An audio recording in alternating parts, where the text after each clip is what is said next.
ఖాళీగా కూర్చొని పైగా ఓల్డ్ అయితే అసలు ఖాళీగా కూర్చొని ఇప్పుడు సార్ ఇప్పుడున్న బిఏఎంఎస్ ఉంది కదా సార్, దాని స్టూడెంట్స్కి మీరు ఏం చెప్పాలనుకుంటున్నారు? ఆలోచన చేయమని అదే నువ్వు మొట్టమొదట మొన్న మీటింగ్లో ఆ గురించి చెప్పమన్నప్పుడు అది ప్రమాదమైన మాటలు. ఒకడు ఎవడో లేచి ఇంకొకటో చెప్పడానికంటే లేదు సార్ అట్లా అది ఇలా విడివిడిగా మాట్లాడుకోవాల్సిందా. మీరు ఆయుర్వేదం చేయలేయా, అలోపతికి వెళ్ళకలేయా అంటే నా బతుకు చాలామంది దొరుకుతారు. మాకు ముక్తి కావాలి కదండి, ఆయుర్వేదం చెయ్యి. ఇప్పుడు రాజమండ్రిలో అనాస ఆదినాథ్ అని ఉండేవాడు.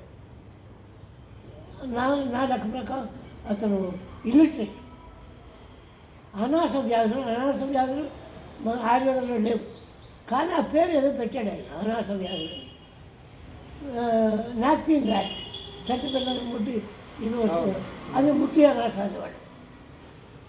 కాస్త మనుషులు పిల్లలు తగ్గిపోతున్నారు అనుకో, దాన్ని ఎండు అనాస అనేవాడు. అలా ఒక 5-6 పెట్టేవాడు, దానికి చికిత్స చేసేవాడు. ఆదివారం ఎప్పుడు రోజు ఉండేది నాకు గుర్తులేదు. 2 చొక్కా ఉండేది కాదు, మంచి మంచి కూర్చొని పేట వేస్తే పేట మీద 2 ముద్దలు పెట్టుకునేవాడు. ఒక తల ముద్ద, ఒక ఎర్ర ముద్ద. దేనికి కావాలంటే అది ఇచ్చేవాడు. రూపాయి 3 మాత్రలు 4-5 మాత్రలు ఇచ్చేవాడు. ఇచ్చేసి తగ్గిన తర్వాత మళ్ళీ నాకు రావాలి, అది నాకు వెలుగున మంది ఇవ్వాలి అని భయపెట్టేవాడు. దాంట్లో వారం 10 రోజులు తగ్గిందయా అంటే నీకు ఇష్టం వచ్చింది 5వ 10 ఇస్తాడు కదా. That is the way of earning. 1960కి ముందు ఆయన he had 3 buildings in Rajahmundry. 3 buildings. నువ్వు ఈ రోజుల్లో కారు కావాలి, ఏదో కావాలి అనుకుంటే నేను చెప్పలేను, కానీ ఆ రోజు పనిచేశాడు ఆయన. 3 బిల్డింగ్లు అంటే కారు ఉన్నట్లే లెక్క. నీకు brain money making is different, కానీ subject and not at the cost of subject. Certainly not. నీకు బుద్ధి ఉంటే చెయ్యి. ఇప్పుడు పంచకర్మలు ఎందుకు పాపడే గత 10 సంవత్సరాలుగా? అంతకుముందు కేరళకే పరిమితం అది. ఇక్కడికి వచ్చే డబ్బులు వస్తున్నాయి కనుక. ఇందులో ఎంతమంది ఎక్స్పర్ట్లు ఇదే మాట నేను మీటింగ్లో అంటాను. నేను బిఏఎంఎస్ పంచకర్మ త్రివేంద్రంలో చేశానంటే అది ఎక్స్పర్ట్.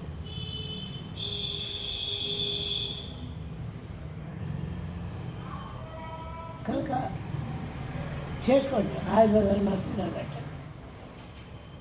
ఇంతకుముందు అనాసాధన రూపాయలు తీసుకున్నాడు, నువ్వు 100 రూపాయలు తీసుకో,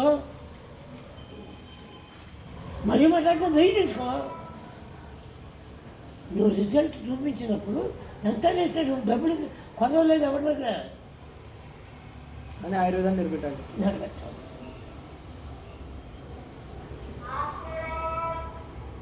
అందుకని అనుభవయోగాల మీద కూడా లెక్చర్స్ ఇచ్చేవాడిని. నేను చెప్పిన తర్వాత ఒకసారి ఇప్పుడేమో ఇంప్కాప్స్ వాళ్ళు నేను చేసిందే మీటింగ్లో ఇంప్కాప్స్ వాళ్ళు చేస్తున్నాను. ఇంప్కాప్స్ కన్సల్టింగ్ చేసింది మా అబ్బాయి కుమార్, వాడిని అడ్డు పెట్టుకుని చేస్తున్నాడు వాడు. అందులో ఒకసారి అనుభవయోగాలు అంటే చెప్పాను నేను. మా ఇంట్లో ఉన్న కొన్ని యోగాలు, అందులో నాభితో చేసే యోగం ఒకటే ఉంది మా ఇంట్లో. చాలా ఉన్నాయి. సన్న మాత్రం దాని పేరు, ఇంకో జనరిక్ నేమ్ ఏమీ లేదు. సన్నమాట ఆవాలు కన్నా చిన్నదేమో ఆవాలు అనుకో, ఆ మాత్రం చేసేవాడు. 2 గ్లాస్ నాభి కట్టుకున్నాడు,